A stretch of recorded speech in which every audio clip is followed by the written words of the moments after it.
శిష్యులు స్వయంగా ఏమీ చేయలేరు. సద్గురువే వారిని దారిలో పెట్టాలి. శిష్యులకు తమ అపాయాలు తెలియవు. వారికవి తెలియకుండానే గురువు వారికి ఉపాయాలను తెలియజేస్తారు. త్రిభువనాలలో వెతికిన గురువు కంటే మరో గొప్పదాత ఎవరూ ఉండరు. శరణాగతులకు పరమ శరణ్యమైనట్టి వారికి అనన్యంగా శరణు పొందుదాం. వారిని చింతామణితో పోల్చాలనుకుంటే చింతామణి కేవలం కోరుకున్న దానినే ఇస్తుంది.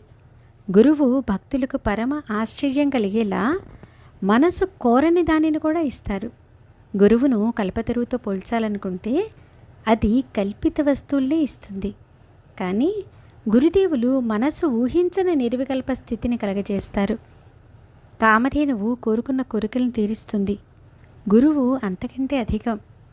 ఆశించని ఆత్మస్థితిని వారు తప్ప ఎవరు ప్రసాదించగలరు? ఇప్పుడు శ్రోతలకు నా విజ్ఞప్తి.